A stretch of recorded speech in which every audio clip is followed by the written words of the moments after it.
Okay, we should be live. Hey, Amanda, how are you? Good.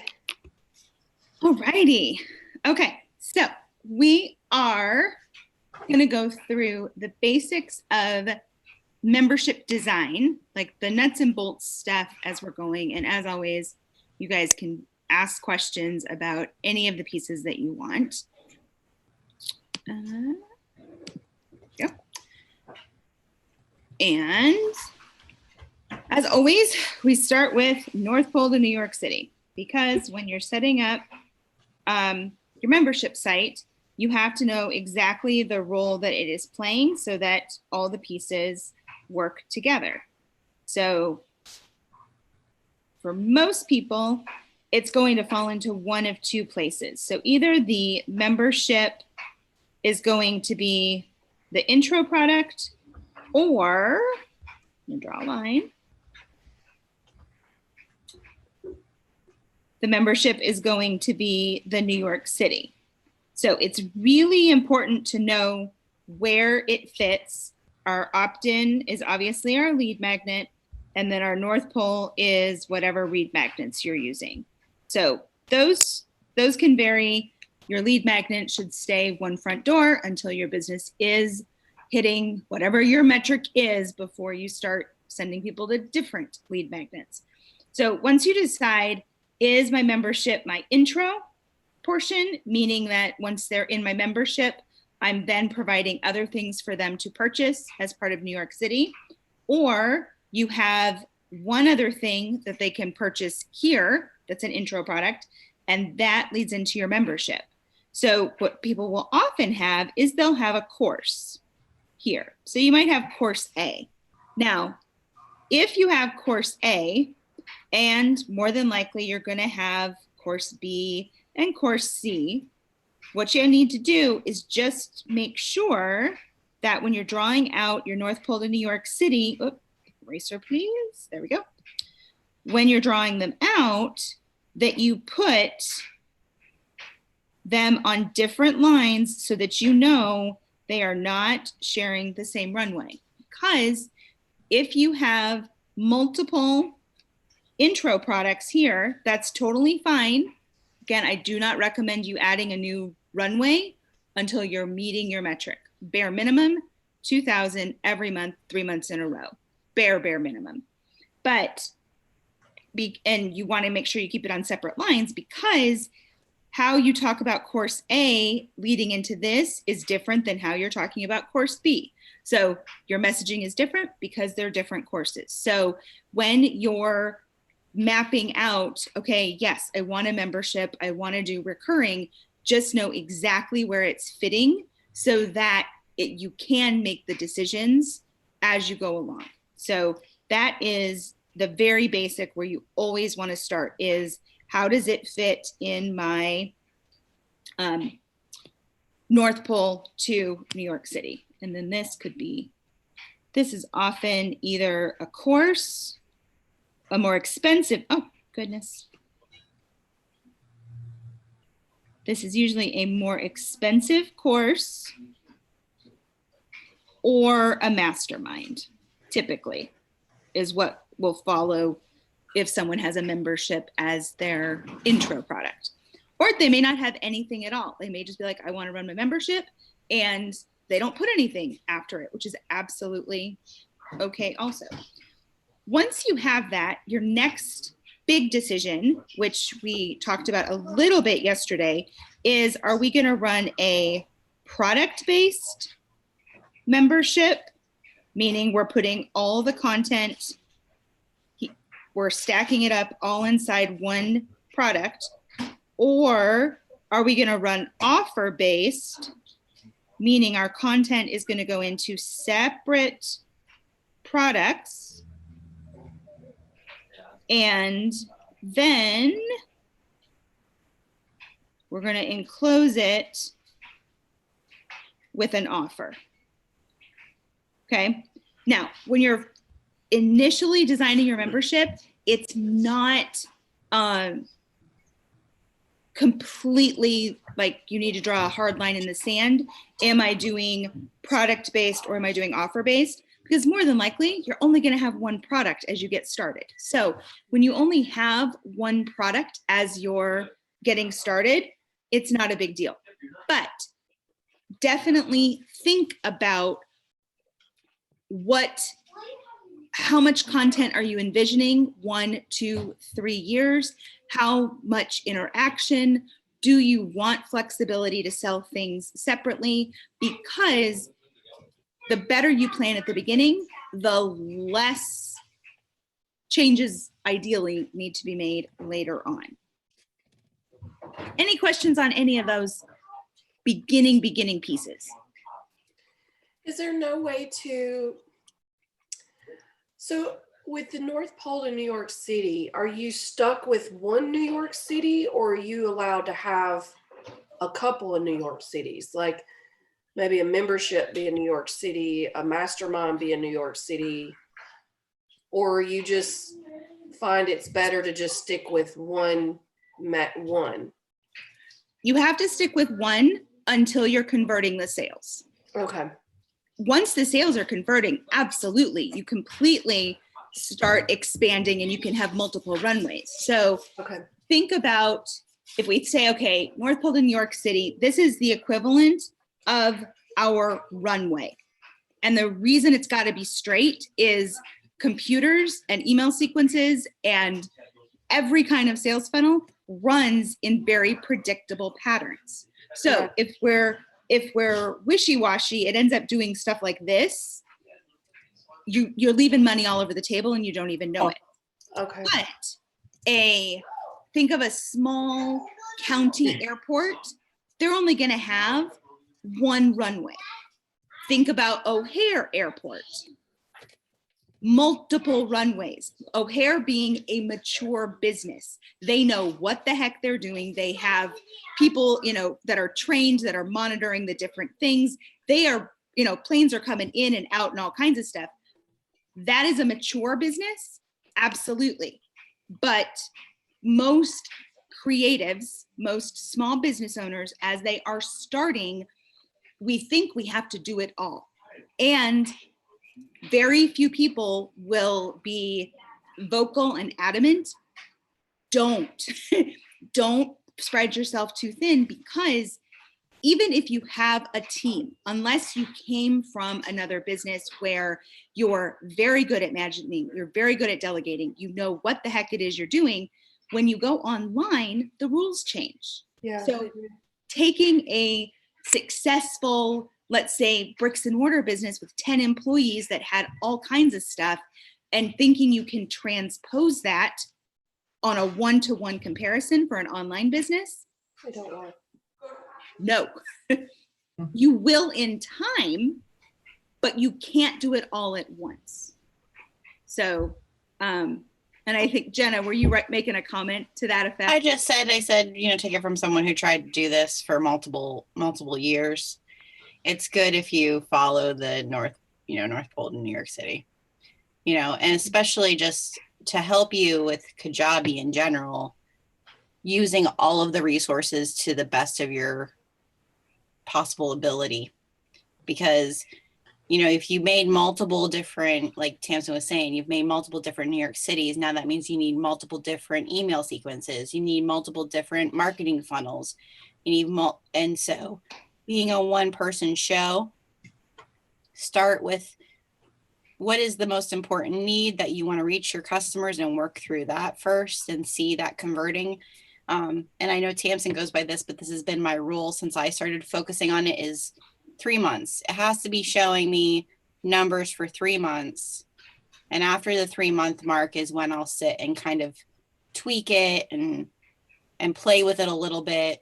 But whatever my original idea is, I try to stick with that as much as possible for a 3-month time frame, because you're not going to see real results until the end of a quarter, and really be able to look at your numbers and make decisions based off of,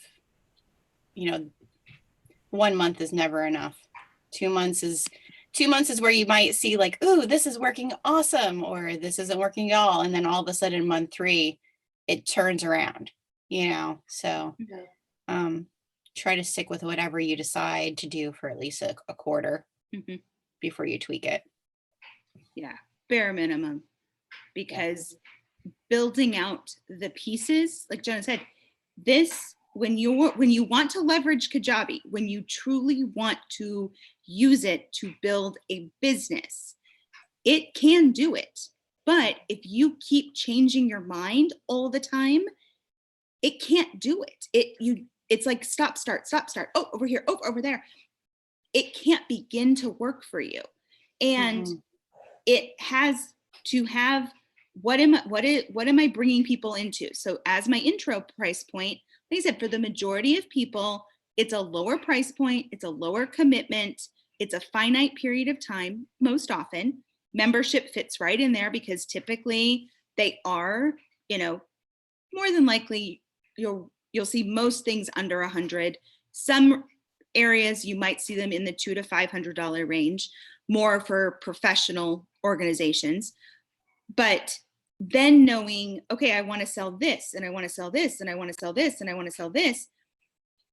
Okay, you got to build out an email sequence, which we haven't really talked about that much. But if you build them truly, it's no less than 7 sequences with about 7 emails on every sequence. Yeah, I was reading your checklist. Yeah. You're so organized. Oh, I love you. It's a lot. And so you have to think about, what is it I want to build? What can I do now? How is it going to get me to the next point? And yes, there's lots of different variables that come into play. But if I just say my non-negotiable is I have to stay on a single runway, no matter what, if it doesn't fit on a runway, I have to make a decision where I go, okay, you know what?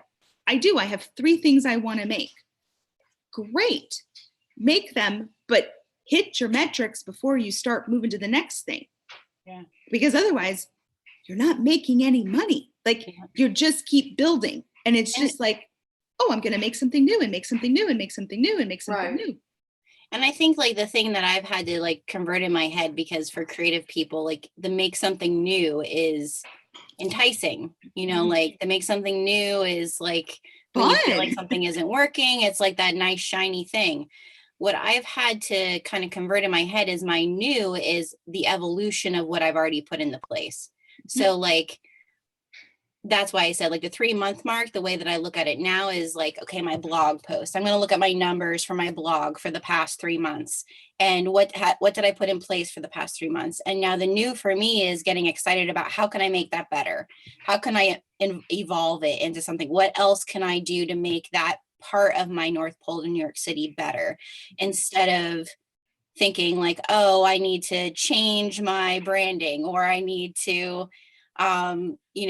my blog shouldn't be to moms, it should be to all women. Like in the beginning, I think it's really easy for you to doubt your original idea because you're not seeing it turn into something big, and you're putting a ton of work in. So that's why that 3 month to me is always kind of like that fresh start creatively too. And some of it is just changing your mindset to make it that. Because like Tamsin said, like if you follow this, and since Tamsin and I have known each other for quite a long time. I've been with her since like the very beginning, close to 5 years. Like Tamsin knows, like I've seen a difference in once I started using this versus just saying to myself, well, this is the end result I want, but I'm going to play with all the other ways to get there. Stick with the straight line, like she said, and then it'll help you fill in all the other pieces over time. So have you found having like a intro membership to, I guess, your mastermind product is more successful than, I can't imagine a membership fee being so much that it's your New York City, honestly. It depends on your industry. Okay. So I guess, it really depends. Yep. It depends on what you're providing, who you're providing it to, how much engagement there is, what is involved. And with membership, it's often a good reframe to just think of it as a recurring payment. Right. Because sometimes people are just paying for access to forms. They're just paying for access to, let me go in and use, Zoom. Let me go in and use things. So depending on what it is, yes, there are many, many times where your membership, you can even have two recurring payments. You could have a lower price point that is recurring that would fall more in line with an intro level here. And you could have a recurring price point at a higher level. So I know one PBK Gold member, and their New York City is $1,300 a month. So that's their New York City here, and it's a recurring income stream. And they have a membership at this level that's a lower price point. So it all has to do with what's my business, what is it I'm trying to put together, and then making the decisions, because there's no wrong decision. There truly isn't. There's just putting it in a straight line to begin with, getting it converting. Yeah. I think the hardest part for me was deciding who my audience was, because I had all these things that I wanted to share. And so that's where the membership is nice as your intro product, because it kind of allows you at first to kind of play around with what is the thing that people are really taking hold to. Mm-hmm. And so I have like a Facebook business page course, and I, have Zoom stuff now. I have, marketing stuff. My people in my membership, they get access to that for that fee every month. But then I have the courses are my New York City that are separate, that if I'm in a group and I see somebody's like, oh, I'm struggling with my Facebook business page, I have a product to sell to them without them necessarily being in my membership. They might not be the best person for my membership, but they're somebody for my course. Right. So that's kind of how I've had to look at it a little bit. Not necessarily like the New York City is the thing I'm selling the most of, because for me, my membership is the place that I want to spend the most of my time. Mm-hmm. The courses I'm making ads for them. I'm marketing them. I'm trying to find people for them, but it's not like I'm pushing those as heavy as I am my membership is where I want most people to eventually get to. Mm-hmm. Right. So I think it's individual, like you decide where you want to go with it. Mm-hmm. So yes, or like Tamsin has here, it can reverse. It could be they bought my Facebook business page course and then they say, oh, I want to be in your membership because these other things you have, I want to also have those too, Yep.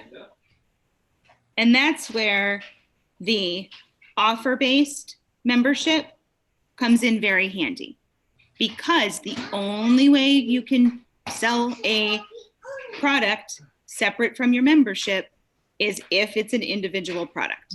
Right. I love that idea of making one of your products. As you're thinking about it, it's not necessarily, like I said, so incredibly crucial as you're opening up a membership. Like, okay, I want to get this up and I want to get it going. Sometimes saying, you know what, I'm going to offer this as a membership, and the people that are your early adapters, I mean, Jenna can attest to this, how PBK looks now is not what it looked like when she first met me 5 years ago on Periscope. It's not. Thank goodness it's not. And it is figuring out, how do I do this? Because in the midst of, again, I had one child when I started. I got two, in the middle, and I realized I don't want to market 27 courses. I don't want to build sales funnels for all these. I don't want to answer customer service questions for all these. Can I? Yes. Are there a few rogue pages and links out there where every once in a while someone figures out how to buy a random product? Yes. they're out there in the, in the ethers, and that's fine. But when I realized for myself, this is too much work, guess what? We're getting one big offer. And if you want any of my stuff, you're buying it from here. Yesterday, someone said, hey, Tamsin, can I just buy this template from you? I said, I don't sell it separately. You can join, PBK when it opens in April, or here's my other friends that do sell that template. That's okay with me because I know what my lane is. I'm not going to jump out of it anymore. That comes with maturity. That comes with experience. That comes with knowing, and, hindsight being 2020, you stay in your lane, it works much better. Like, there's a reason the country built freeways versus the scenic route. Freeways gets us there more quickly. So someone say, oh, but I'm going to lose a sale. I don't see it that way. I see it as, here's my lane. Here's what I have. If you want it, it's great. It's right here for you. And you will have my full attention. If you need something separate from that, then either you decide, yep, I want it from you, so I'm going to come and get in your lane, or if I know somewhere else to send you to, I'll send you to them, because me getting off my ramp to go take care of that one thing does a disservice to myself and does a disservice to everyone that's on my lane with me. So that's why straight lines, North Pole to New York City, when they're converting, then you can choose, because this is what happens.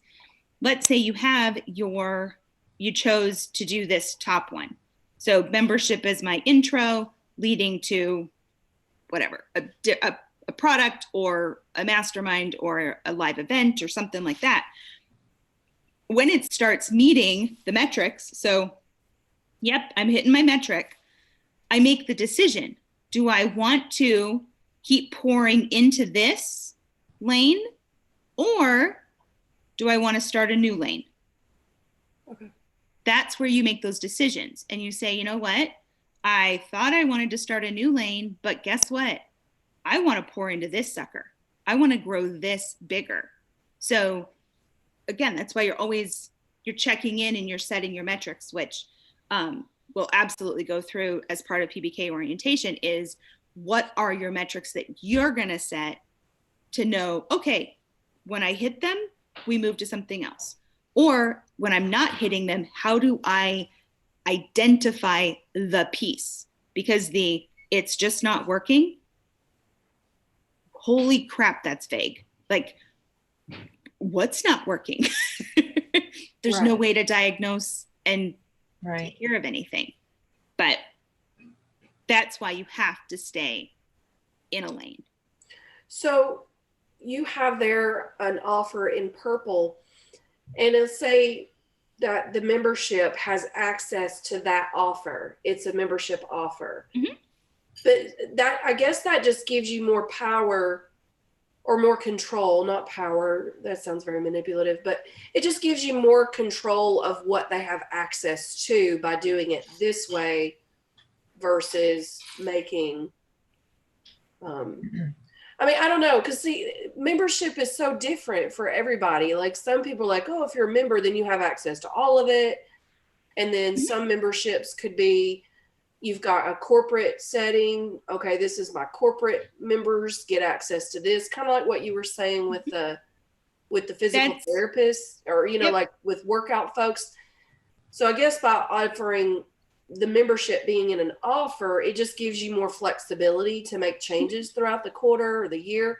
Mm-hmm. So behind the scenes, though, is that something that you document in your terms and conditions, what a membership entitles? Oh, yeah.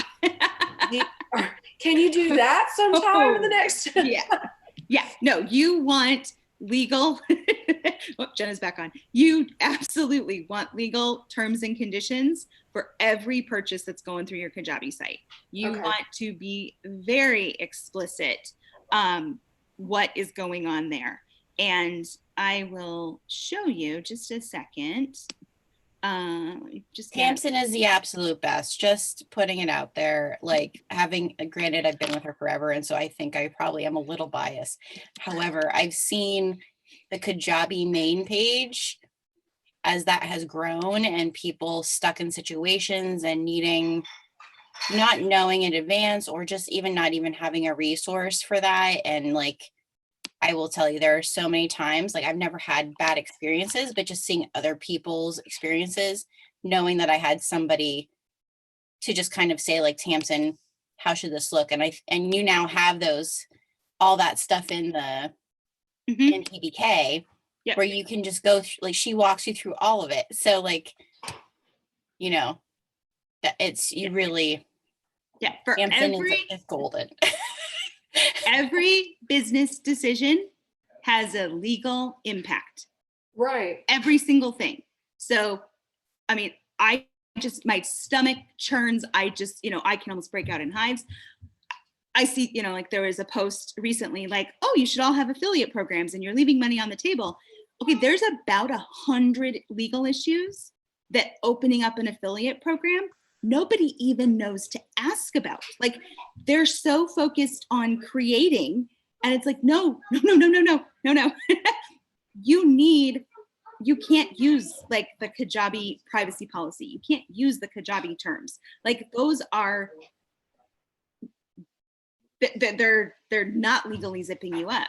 So that was one of the reasons that what I realized was my unicorn skill set, people were buying my stuff and it was like, oh, well, now you need this course. Oh, well, now you need this.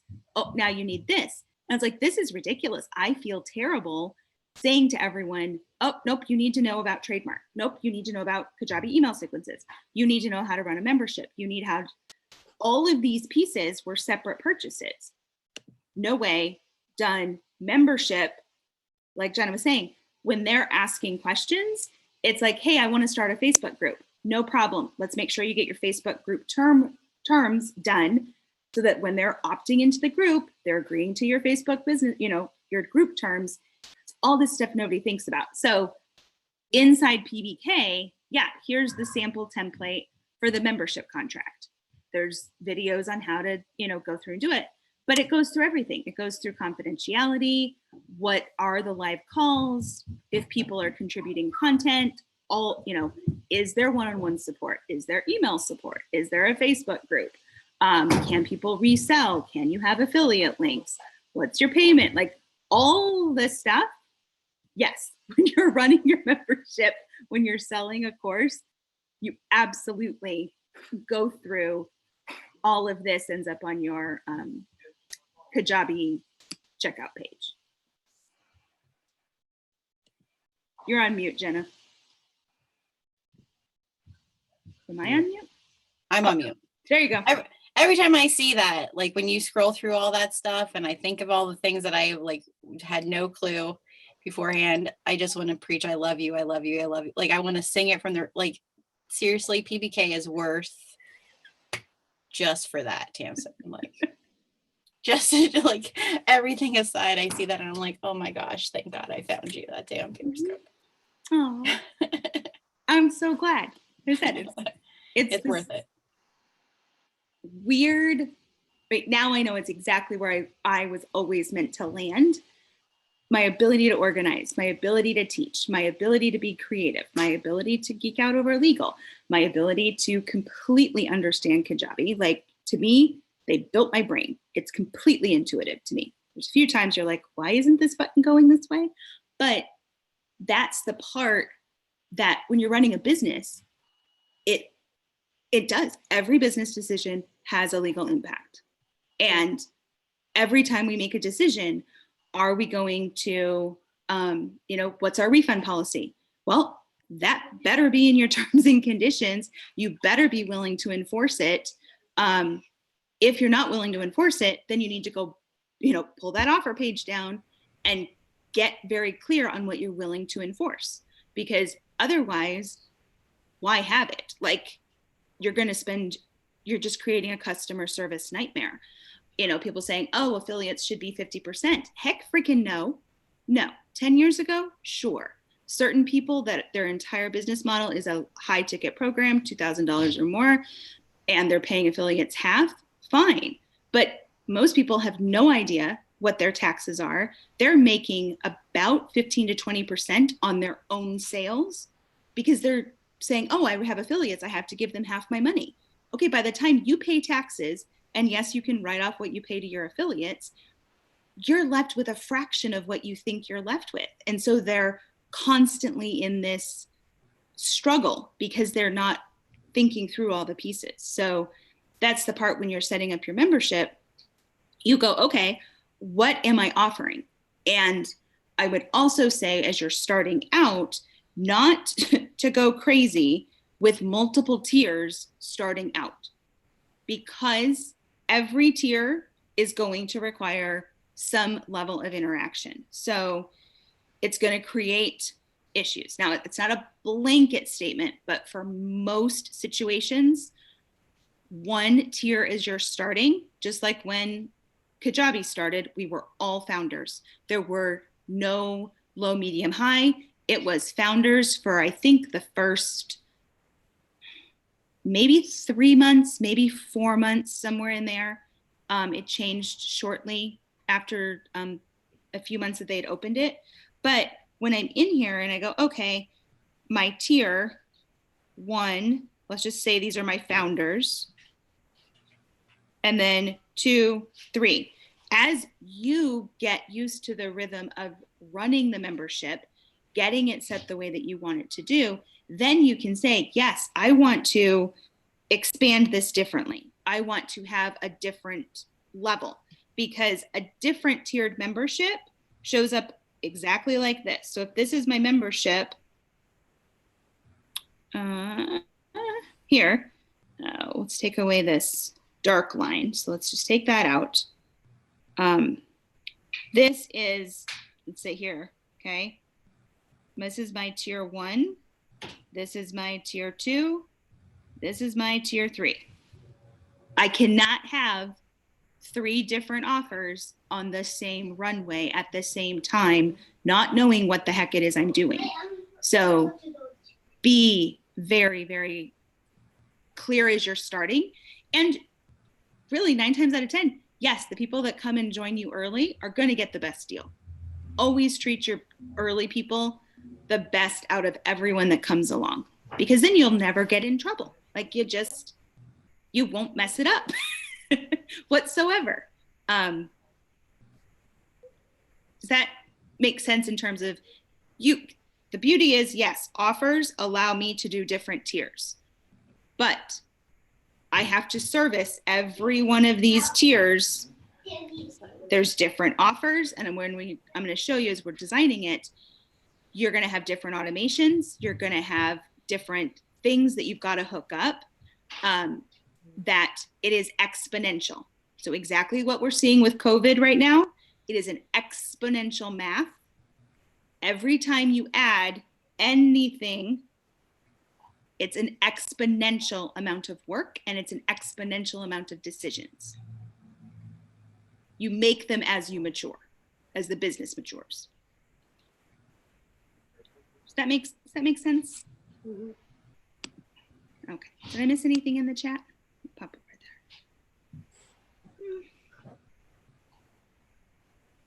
So it sounds like the best way to go would be an offer-based membership. If we're just starting out, looking down the road, like you had said, and what we talked about yesterday is, instead of lumping everything all in one big pile, it seems like for the newbies that it's better to try to do the offer-based so that you can pull products out at, as needed. Yep. Okay. Yeah, it has the most flexibility, for sure. Definitely. Now, as I'm designing it, you want to think about your timeline. So you've chosen your North Pole to New York City. You know what you're starting with. Product, I'm either going to put everything in a product, or I'm going to put different types of content in different products. Now you have to say, okay, what is my timeline? And we don't have a huge amount of space. This, you want to look at, okay, when we'll put here, join. Okay, so they purchase your membership here, and you know what? Let's move that a little bit. Hold on.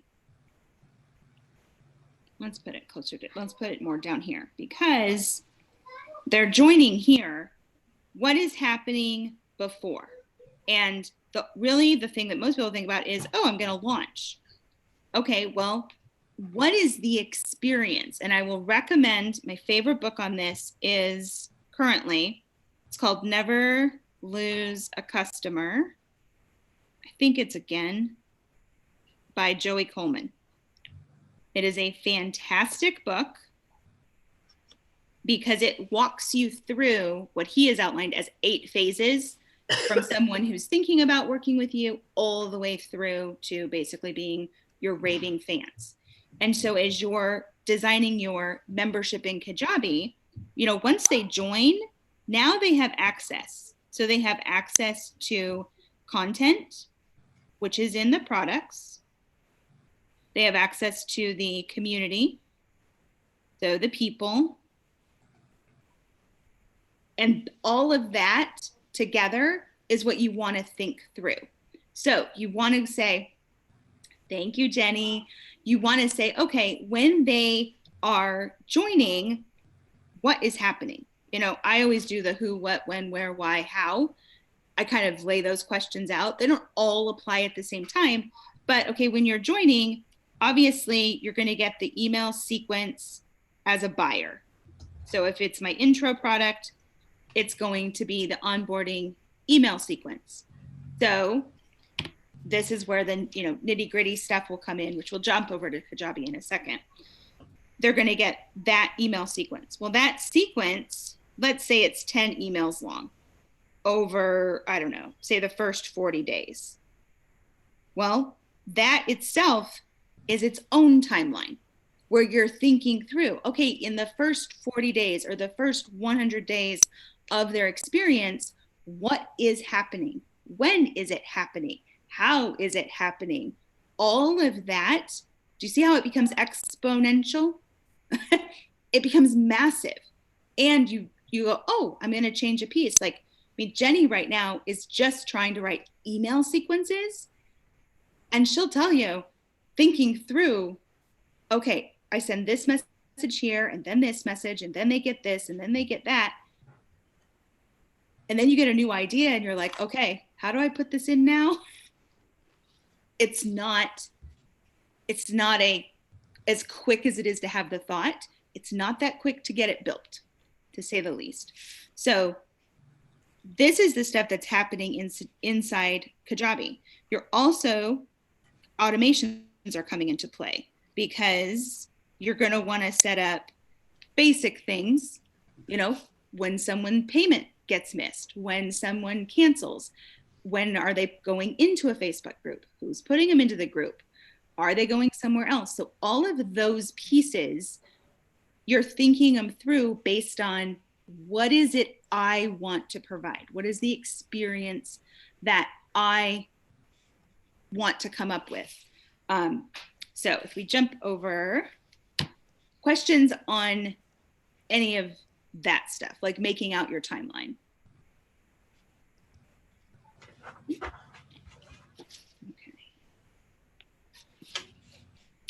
All right, so let's jump into, let's go over here to Kajabi real quick. This is where, when you know what you're building, then you go in and start building it. And it's truly, I know sometimes it feels like the hardest part is the building. I promise you, building in Kajabi is the easiest part. Planning and making the decisions about what to build is far more difficult. You get this part done, this is the heavy lifting. So for instance, when you're in, you're thinking about, okay, they've purchased, I'm going to need an email sequence. So you're going to be in your email section. You're going to build out your email sequence, buyer intro or buyer New York City, depending on which one it is. And with each of these,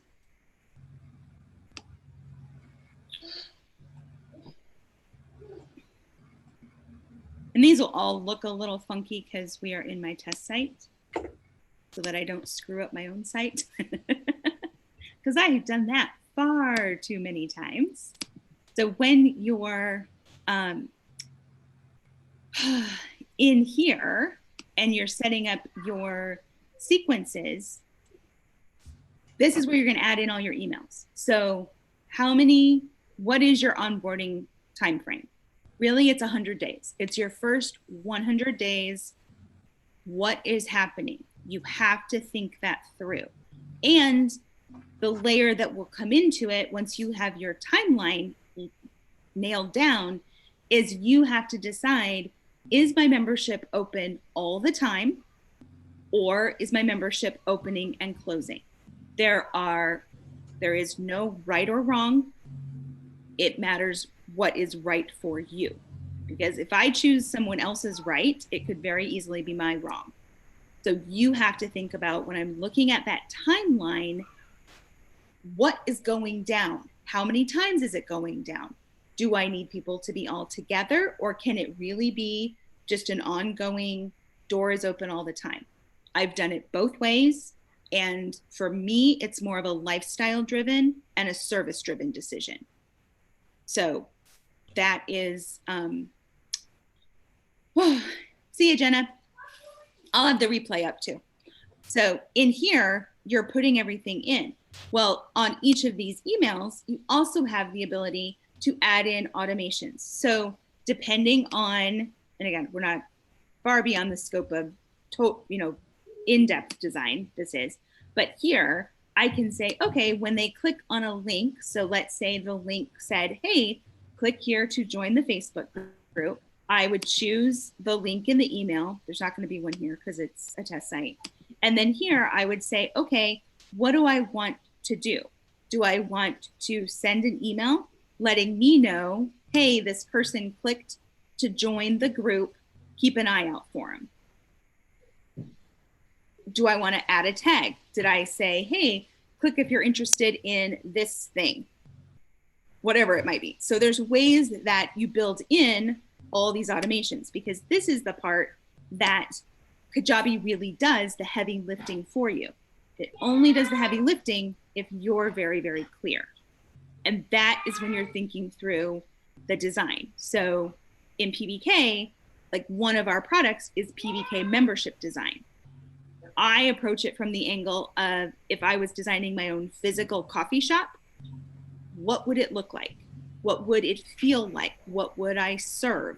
How am I creating my atmosphere for my membership? Because that's what we're doing. Tanya has Fit Mama membership. Hers is a fitness studio in Bermuda with a beautiful pool and great backdrop. Her coffee shop feels entirely different than my coffee shop. Jenny has Hilda's Hub, totally different kind of a feel. But as you're designing your experience and you're looking at your timeline and you're saying, okay, I've got my timeline down. Now, what is going into this experience? When is content coming out? When are we having calls? All of those pieces, you make those decisions, and then you go into Kajabi and you turn them on. Questions?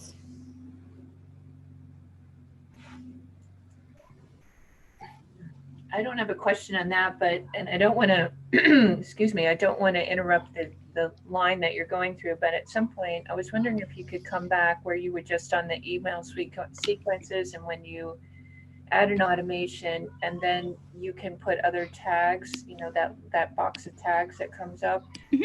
How do you add to those tags? Because I thought at one point, I remember it gave me a message saying I was at my maximum, like you could only put 25 things in there. Yeah, tags are a last resort. You've probably used them incorrectly. Oh, okay. That's probably the case, because most of us, the way that Kajabi is set up, tags are your last resort, because there's so many filters already available based on the actions that people are taking. So if you go under automations, so you go through the front door of automations, that will let you see all of your choices for your when. Like when this happens, what can I do? So since it's user driven action, I can say, oh, look at that. They opened an email. They completed a sequence. They, registered for an event. They opted into a certain form, activity, offers. Like I have so many filters. I don't need to use a tag. Tags are truly last resort because people say, oh, if they submitted this form, add a tag. Don't need to, because the filter in Kajabi is when you submitted this form. I don't like the tag is redundant. So more than likely, you'll be able to delete most of your tags because Okay. I'm guessing they're 100% unnecessary. Okay. And then that button there that says add condition, that's adding another item in your, okay, so select. Yeah, this, you have to have a plan that has additional conditions. So there are the basic, or I think they call them the essential conditions. If you don't have, like if you go to click this box in Kajabi, if you have the plan, it will give you the choices. If you don't have the plan, it will tell you to upgrade. It is a $50 upgrade. It is worth thousands of dollars. Like what kind of upgrade is it called? What? What's the upgrade called? It's whatever the middle plan is. So if you're on like the basic plan of Kajabi, it's upgrading to the middle one. But this allows you to say, okay, do this automation, but don't do it for people that have all these extra things. So for instance, because in my system, people will have like 3 emails because they give me one email because they don't trust me. They give me another email because they kind of sort of trust me. And then I have the email that all their purchases are under because they totally trust me. So I use the additional conditions to say, send this, don't send it if they already own these products. Like, don't send it to my members because they'll sign up for things to be like, hey, what's Tamsin doing? Well, I don't want them to get all these sales sequences, getting them to buy something they already bought. So additional, this is like having a staff of virtual assistants that don't screw up, don't get tired, work 24/7 for $50 a month. I cannot hire that person. This is like the best, it's the best upgrade you can get if you're, using Kajabi for sure. But that's where it is. And everybody's plans are different depending on when you joined. But if you click it and it doesn't let you do it, it'll give you a message that says you need to upgrade your plan. So I would find it in automations. Yep. Okay. And how did you start out? Oh, I see automations right there. Okay. Yep. You go through the automation front door and you just, let's go back here.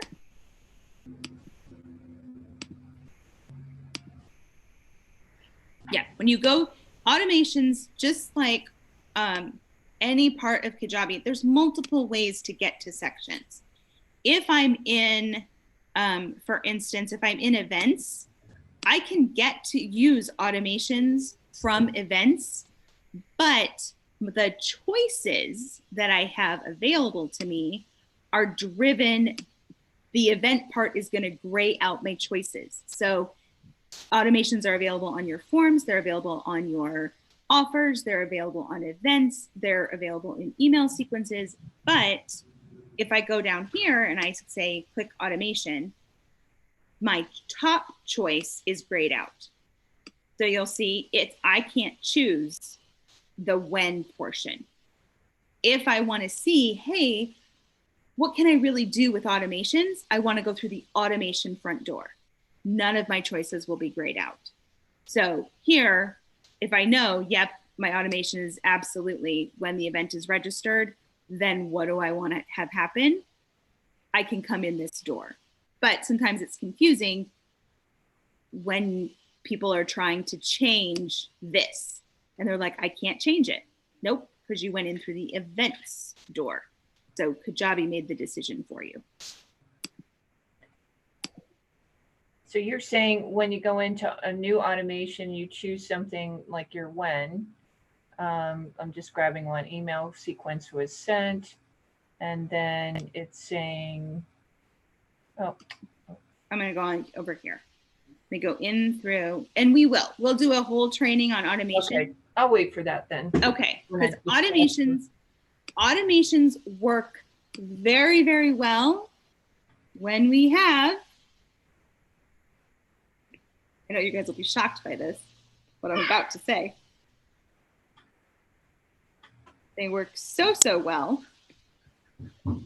when I know my North Pole to New York City, and when I know my timeline, and when I have all my specifics nailed down, then I build. You don't build before that. And let me give you, I'll give you, let's see here. Nope, this way. Oh yeah, this will work. So here, this is my own worksheet for PBK when it opens. Will look like complete gobbledygook to you, but I can't build anything in Kajabi without knowing where are the dates, where is this happening, what is happening. All of this has to be decided before I can build in Kajabi. Okay, or I risk having to redo it again or majorly goof it up. Sending things when I didn't mean to send them, not sending it when I did mean to send them. All of that stuff gets incredibly hard if we don't have this figured out. So that's why when you say, okay, I'm going to do my membership design first, what is my runway? Because if I'm putting a membership in, it's a lot of work. It's a lot of work. It's fantastic. I wouldn't do anything else. I love it completely. But there are a lot of moving pieces, and you grow up, like it evolves, you know.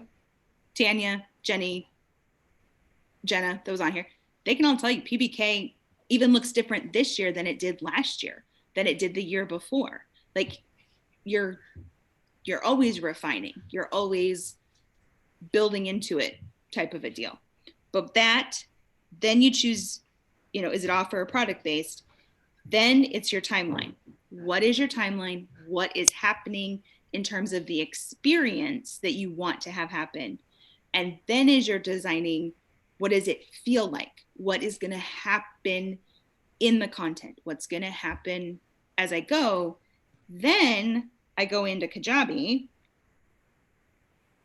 and really I start heavily using automations. I would say that's probably the heaviest piece once you have things done, because like on an, for instance, on an offer, you're going to want to have the email sequence for the buyer. You're going to want to have the email sequence when they cancel. You may apply a tag. That's kind of like a very basic piece. But if I go into Kajabi, stop this.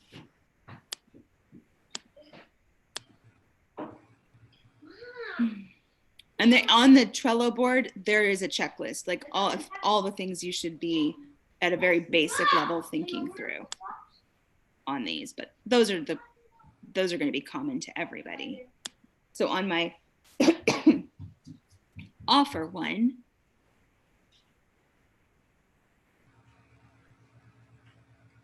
so let's open this one up.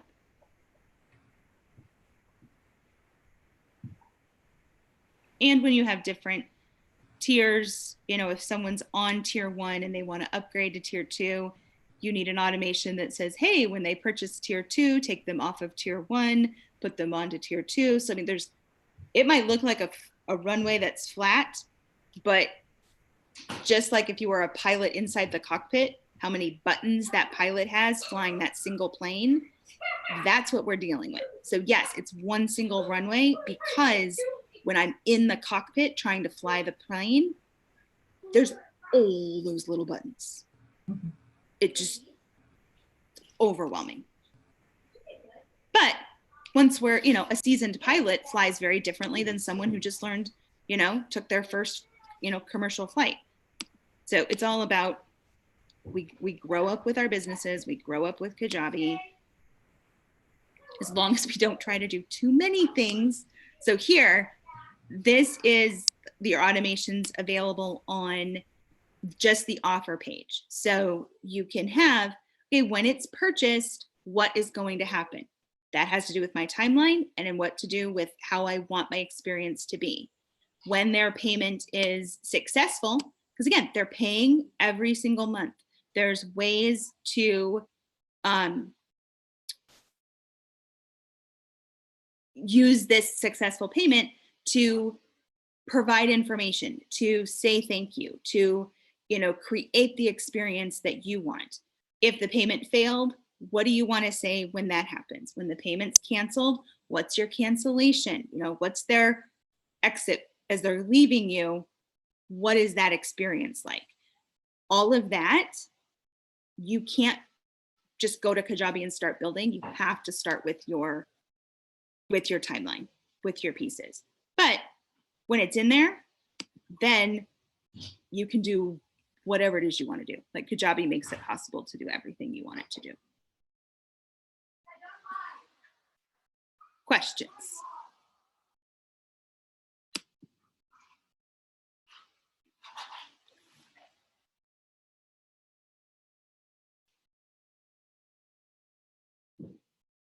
Let's see. What to do? Let me see if I missed any questions. Let me hop on the chat, see if I missed anything. Okay, let's see.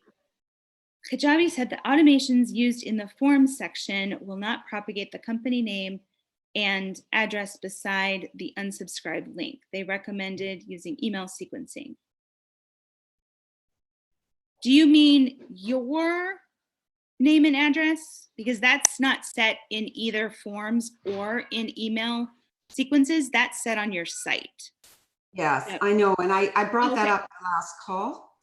And, I looked and I was set up. And so I decided to contact Kajabi support. Yeah. And they spent about 15 minutes looking around. And this is what they came back to me at, to not use the automation.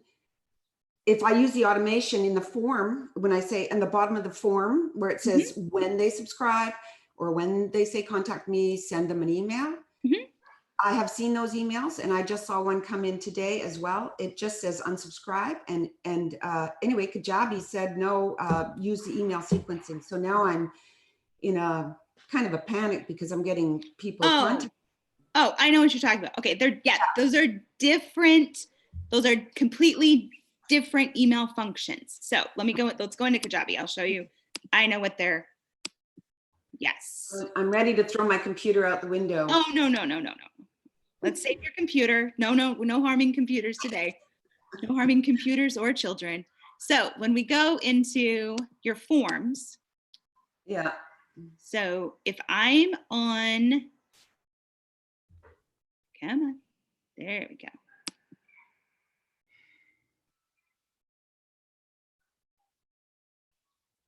The emails that have our name and address on them, Kajabi classifies them, even though I completely disagree with the word, as marketing emails. Most of us are not using them as marketing emails. 90% of the time, we're trying to communicate with people that have purchased our things and people that are, in our products and doing stuff. So on this page, if I am using an email sequence, then because I've created it from the email sequence door, which is under marketing, that will say unsubscribe and then have my name, my address, and the contact information, because it is classified far too broadly, but I can't rebuild Kajabi, as a marketing email. So by law, that information has to be on a marketing email. But if I go in here and I say add automation, and when form is submitted, then send an email to the person, this will not have it. This is a transactional email because I'm sending it to one person based on their single action. So that's what you set up, right? Is it has send an email like this and the information's not coming through. That's correct. So Yep. now I need to know how to fix that because Yep. Take I this was off. I was with MailChimp and now I'm having to, reconfigure. Yep. So what you want to do is delete this. So if you take that off, delete that. Bye-bye. I did. And yep, make that go away. Go to your email campaigns. And I will do another session on this for sure when we do automations. What was I saying? Okay, so here, when they're submitting a form I call this the welcome lead magnet sequence. I highly recommend follow the naming structure, especially if you're using my Trello boards, because I use the same naming convention everywhere. It makes it so that if I ask you what email sequence it is, you can say, oh, that's my sales intro sequence. Perfect. Everyone knows exactly what you're talking about, and we can quickly understand what you're trying to do. So email, welcome, lead magnet, and then you can put the name, like maybe it was 5-day challenge that was the opt-in, or maybe it's quiz, or maybe it's video, whatever the lead magnet is. Contact. Yep. Subscribe for news, those types of things. Yep. Okay. Whatever the front door is. And then this email sequence here, you can have as many, well, you have to have at least one.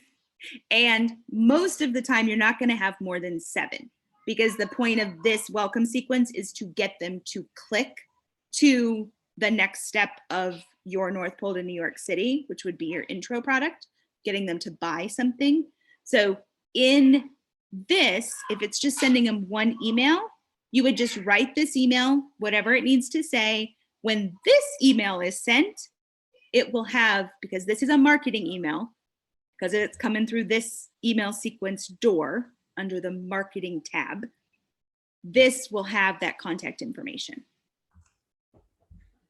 The other emails, when they're based on an automation, send an email, are what I term transactional. They are not the marketing emails of Kajabi.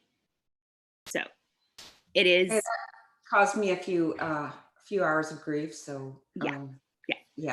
So no, I totally understand. How to pose the question because Nope, I totally understand it, and that is the difference between marketing email and transactional email.